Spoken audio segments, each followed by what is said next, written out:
오늘 이 시간엔 창세기 3장 15절의 말씀을 중심으로 해서 여자 후손의 구원의 언약이라는 저의 말씀을 상고하는 가운데 피차의 풍성한 은혜 받기를 원합니다. 첫사람 아담과 맺은 선악과 언약이 하나님과 사람 사이의 첫 언약이라면 창세기 3장 15절의 메시아에 관한 복음은 하나님께서 구세주로 오셔서 성취하실 인간 구원에 관한 첫 복음, 곧 원시 복음이라 할 것입니다. 그 복음이 주어진 것은 첫사람 아담이 선악과 범죄로 타락했기 때문에 그 원죄를 유전받은 우리 모두가 유산을 창조와 함께 탕진하고 들어온 창자와 같이 죽어갈 수밖에 없는 죄인들이었습니다. 예수님께서는 이 탕자 비유를 든 것은 비록 아비와 고향집을 야멸차게 버리고 떠난 아들이지만 몸성이 돌아오기만 기다리는 아비처럼 하나님께서도 죄로 인해 멀어진 하나님이 택하신 자들이 돌아오기를 학수고대하고 계시기 때문입니다. 그래서 돌아온 탕자들은 우리에게 선지자 이사야의 입을 빌려 하나님은 이사야서 1장 18절 20절에서 오라 우리가 서로 변론하자 너희 죄가 주홍 같을지라도 눈과 같이 이어질 것이요 진홍같이 붉을지라도 양털같이 되리라. 너희가 즐겨 순종하면 땅의 아름다운 소산을 먹을 것이요 너희가 거절하면 배에 바르면 칼에 삼키 오리라고 하셨습니다. 그뿐이 아니셨습니다. 아버지 하나님은 비록 선악과 언약을 파괴하여 죄인이 된 아담 내외를 에덴 나원에 축출하면서도 두 가지 소망의 문을 열어두셨습니다. 첫째는 창세기 3장 15절에 여자의 후손이 구원해 주실 것을 여는 약속이고, 두 번째는 창세기 1장 21절에서 여호와 하나님이 아담과 그 아내를 위해 가죽옷을 지어 입히신 그 두 가지 약속이 그것이라겠습니다. 추위와 더위를 느끼지 못하는 에덴 낙원에서처럼 낙원 밖의 세상 기온이 일적지 않습니다. 하나님이 벌거벗은 그들 내외에게 가죽옷을 지어 입히셨습니다. 극심한 환경의 변화로부터 보호하기 위함이셨습니다. 가죽옷의 의미는 에덴 낙원에서처럼 하나님이 보호를 받지 못하지만 땀을 흘리고 살아가노라 하면 어느 땐가 가죽옷을 지어 입히기 위해 희생된 어린 양처럼 대수의 구원자가 나타나리라는 뜻입니다. 성경은 피는 생명을 상징한다고 했습니다. 비로소 대신하지 않고는 죄를 씻을 수가 없다고 하셨습니다. 가죽옷을 만들자면 최소한 한 마리 이상의 양이나 염소를 죽이는 피흘미 없이는 가죽을 구할 수가 없었을 것입니다. 그와 같이 아담과 하와가 구원받은 길은 받는 길은 스스로의 힘으로 불가능한 죄를 대신하여 속해주기 위해 피 흘려줄 구원자가 나타날 것임을 가죽옷을 통해 예표하고 있습니다. 그 구원자가 바로 여자의 후손으로 오실 메시아에 관한 예언이며 그 여자의 후손이 우리의 대속주로 예정되었다는 말씀입니다. 오늘의 본 말씀을 상고할 가운데 피차의 성령님의 감동 감화 역사하심에 힘입어 풍성한 은혜 받는 시간이 되시기를 예수님의 이름으로 간절히 축을 드립니다. 첫 번째는 뱀의 후손과 원수가 되게 하실 것이라고 하셨습니다. 본문의 말씀 14절로 15절 상반절을 봉독을 하면 여호와 하나님이 뱀에게 이르시되 네가 이렇게 하였으니 네가 모든 짐승보다 더욱 저주를 받아 배로 다니고 종신토록 흙을 먹을지라. 내가 너로 여자와 원수가 되게 하고 라고 하셨습니다. 본절의 말씀은 성령 최초로 선포된 복음인지라 원시복음이라고 합니다. 하나님을 믿는 하나님의 자녀와 하나님을 불신하는 악한 자 곧 마귀의 자녀 사이 오랫동안 싸움이 계속될 것이란 예언이십니다. 예언은 동정론을 통해서 그리스도께서 탄생하신 이후에야 비로소 이해할 수가 있게 된 말씀이기도 합니다. 본절에서 여자의 후손이란 하와가 생산한 모든 여인의 후손이 아니라 오직 한 여자 곧 동정녀의 아들 예수 그리스도를 가리킵니다. 여자를 통해 새로운 생명이 탄생하는 사건은 한 여자의 영광에만 거치는 것이 아닙니다. 그의 탄생은 죄 때문에 저주받을 인생을 구원하신 하나님의 은혜의 선포요, 그 출발점이 되기 때문에 만민에게 최초의 복음이 됩니다. 이 최초의 원시 복음의 중심이 된 여자의 후손에 관한 말씀이 이사야 7장 14절에서 나타나 기록되기를, 주께서 친히 징조로 너에게 주실 것이라. 보라, 처녀가 잉태하여 아들을 낳을 것이요 그 이름을 임마누엘이라 하리라. 신약성경 마태복음 1장 21절 23절에서는 주의 사자가 요셉에게 나타나 주의 사자 그 정은주 마리아에게 성령으로 잉태된 것을 고지한 후에 아들을 낳으며 이름을 자기 백성을 죄에서 구원할 뜻을 지닌 예수라 하라고 했습니다.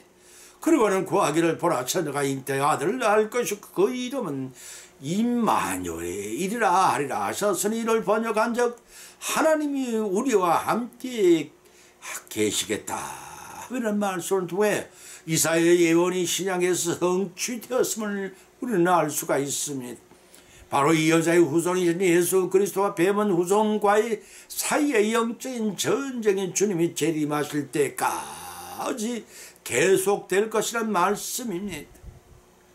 그 내용인지 아담과 하와를 미혹하여 선악과를 따먹게 만든 뱀에게 하나님의 징벌이 내려졌습니다.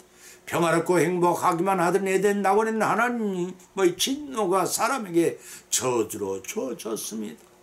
본문 14절에서 하나님이 뱀을 저주하시기를, 네가 이렇게 하였으니 네가 모든 짐승보다 더욱 저주를 받아 배로 다니고 라고 선언하셨습니다. 사람에게는 낙원에서의 축출 명령이 떨어진 것입니다.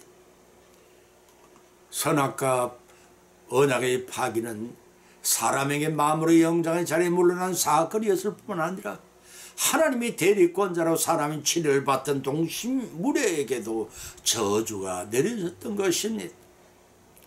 이는 인간이 만물의 관리자의 대표자라는 측면에서 인간과 더불어 만물도 고통을 받게 되었다는 것입니다. 로마서 8장 22절의 말씀입니다. 본문에 말하는 뱀의 후손이라는 종국은 불못에 멸망하게 될 사단과 그 초종 세력들이라고 요한복음 8장 44절에서 지적하고 있고, 여자의 후손은 남성의 도움이 없이 순수한 동정녀에게 잉태되어 인류의 구속자로 성육신하신 예수 그리스도를 지칭합니다. 마태복음 1장 18절과 20절의 말씀입니다. 이 두 후손은 지구의 종말이 올 때까지 항상 적대의 관계에 놓여서 호심탐탐 뱀의 후손이 여자의 후손에게 해를 끼칠 것입니다. 이로 인해 여자의 후손이 구세주로 세상에 내려오시기까지 아담 이래로 인류는 사단의 노예가 되어 날마다 죄악된 생활을 하며 추구해야 했습니다. 거대한 죽음을 경험했던 우리에게 자유와 생명이 주어지게 되었습니다.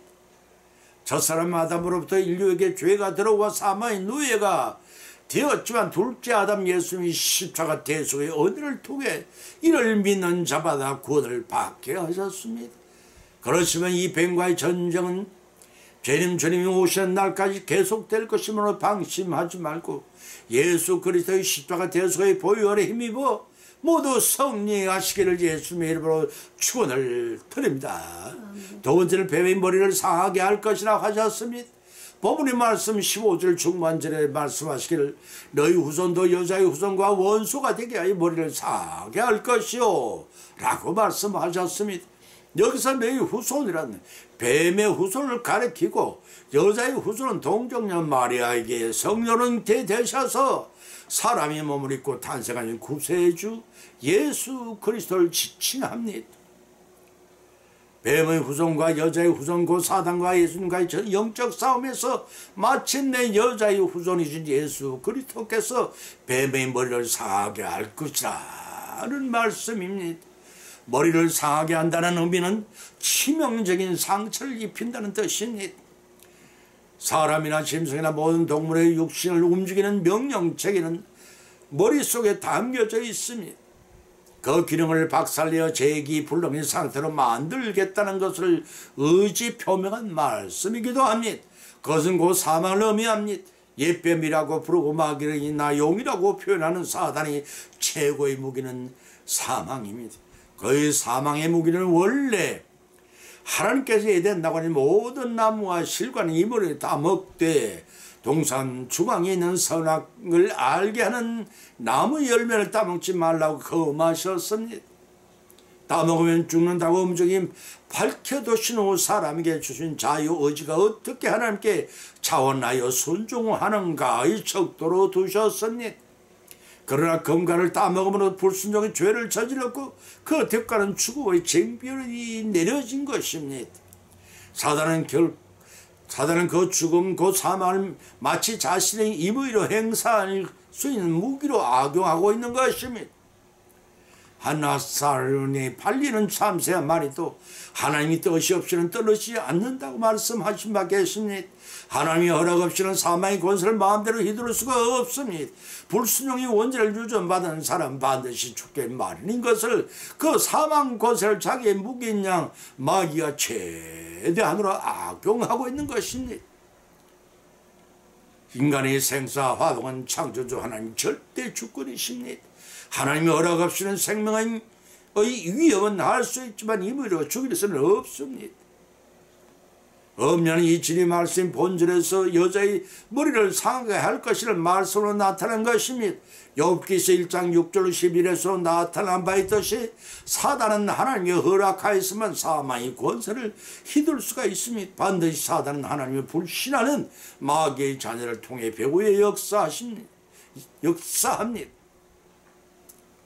예수님께서 천국 복음을 전하시던 공생의 3년 동안도 유대의 종교 지도자들을 앞세우고 방해 역사를 획책하였고 마침내 가롯 유다와 그들의 배후에 조종하여 예수님을 십자가에 못 박게 하였습니다.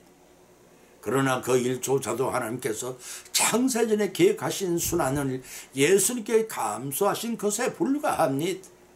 왜냐하면 죽은 자 가운데 3일 만에 부활하시므로 임의로 휘두른 사망의 권세마저도 회복 불가능의 패배를 안겨주는 정복을 통해 무참하게 머리를 상하게 하시는 것과 같은 승리를 하실 것이란 말씀입니다.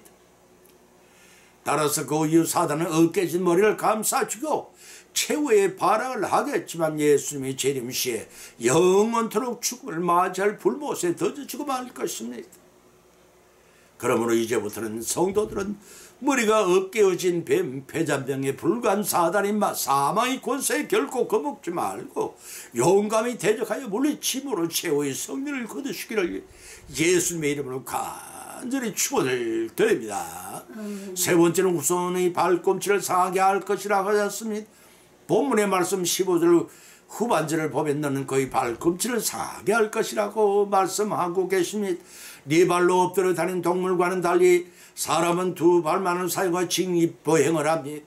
네 발로 기어다니는 직립보행을 하던 동물이든 사람에게는 전면 드러난 발가락에 있는 앞쪽과 발 뒤꿈치가 있습니다. 본절에 등장한 발 뒤꿈치는 바로 발의 뒤쪽 부위를 가리킵니다. 그곳은 뒷면이라 살펴볼 수 없기 때문에 기습을 당할 가장 손쉬운 위치에 있습니다. 그러나 다행히도 발꿈치는 생명과 직결되는 중요한 부분은 아닙니다. 때문에 물려보았자 수송을 당하지만 죽지는 않습니다. 비겁하게도 사단은 예수 그리스도의 정면 성부를 피했습니다. 실체가 드러나면 엄밀히 진행하는 일들이 사전에 드러나 봉쇄 당할 것을 겁내어서 항상 사단의 추종 세력들은 물 및 장을 통하여 불시의 덩기에서 공격하는 것을 능사로 여깁니다. 따라서 본절의 말씀으로 뱀의 후손인 마귀가 여자의 후손인 예수의 발꿈치를 물어 사망의 돌을 풀어 너 죽음에 들어가게 만들었어. 그러나 사흘 만에 그 사망의 독은 사라지고 예수님은 부활하심으로 사단의 사망 권세를 깨뜨리고 정복하고 승리하셨습니다. 이를 통해 본절에 너는 그 발꿈치를 상하게 할 것이란 말씀의 뜻은 비록 예수 그리스도께서 대제사장과 바리새인과 서기관 등 유대 종교 지도자를 앞서 배후에 있어서 조종하는 사단의 공격을 받고 십자가의 처형을 당하셨지만 그것은 마치 발 뒤꿈치를 물려 잠시 졸도하는 것처럼 치명적인 해를 입지 못할 것이라는 말씀입니다. 따지고 보면 예수님께서 성육신 하셔서 십자가 형벌을 받으시는 것도 성부 하나님의 인류 구속 사역을 성취하기 창세전에 계획된 일을 성부 하나님 뜻에 따라 수행하는 일에 불과했습니다. 그런데 사단과 그 주종 세력들은 교묘하게 그것을 진실을 왜곡하고 악용하여 마치 자신들의 뜻대로 성리한 것으로 현실에 나타내 보인 것입니다. 그 진실은 십자가에 죽으신 예수님께서 부활하심으로써 모두가 거짓으로 드러난 것입니다.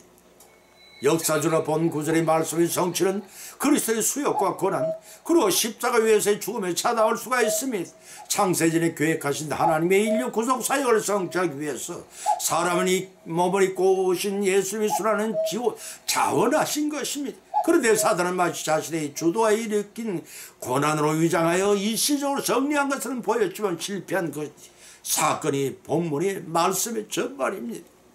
성도를 현혹시키는 역사는 오늘도 끊임없이 일어나고 있다는 사실을 경계하지 않을 수가 없습니다. 그러나 그리스도는 사단이 자신의 권세량 악용한 사망의 위임 권세를 깨뜨리고 무덤에 부활하시는 발꿈치의 상처를 말끔히 치유하셨던 것입니다. 이런 사필 규정인 것입니다. 죄악 세상에 항상 악이 이기는 듯하지만 그것은 영원한 승리가 아니라 찰나적인 이 땅에서의 많은 일에 불과합니다. 영원한 승리는 예수 그리스도 부활하심으로써 성취하신 일에 편성하는 우리 모든 성도의 승리이기도 한 것입니다. 마귀에게 물린 발꿈치의 상처에 불과한 사단이 사망 권세에 현혹되거나 미혹되지 말고 싸워 최후의 성들을 거두시는 저와 여러분이 되시기를 예수님으로 간절히 기원을 드립니다. 결론을 맺습니다. 아담이 뱀의 유혹을 받아 선악과 언약을 파괴한 불성의 원죄를 때문이기는 하지만 모든 이들이 자기 앞에 놓인 죄 문제는 바로 자신의 몫이 아니라 아니라고 부인하지 못할 것입니다. 어떠한 상황에서도 변명도 누구에 의한 핑계도 허용되지 않습니다. 누가 욕을 하였을지라도 자기 자신이 선택한 것이기 때문에 변명할 여지가 조금도 없다는 뜻입니다.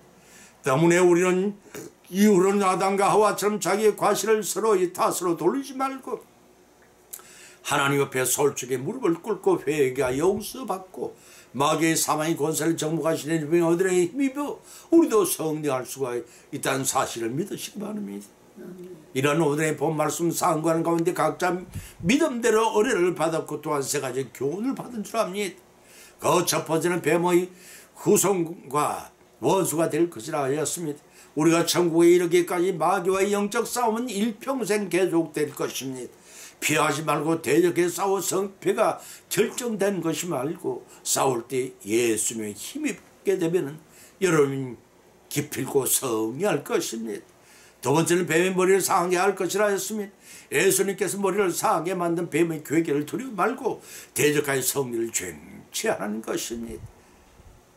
세 번째는 뱀은 여자의 후손이 발꿈치를 물게 할 것이라 하였습니다.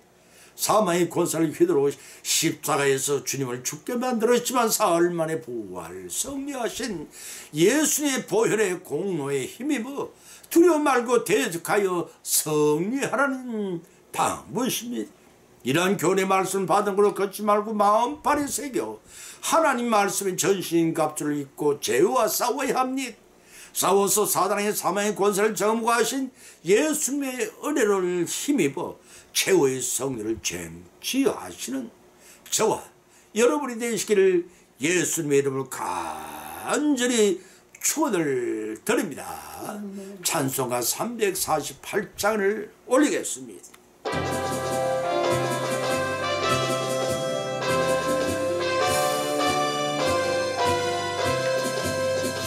마귀들과 싸울지라 죄악 벗은 형제여 담대하게 싸울지라 저기 악한 적병과 심판날과 멸망의 날 네가 섰는 눈앞에 곧 다가오리라.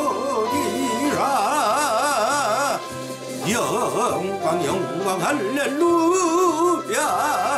영광 영광 할렐루야. 영광 영광 할렐루야. 곧 승리하리.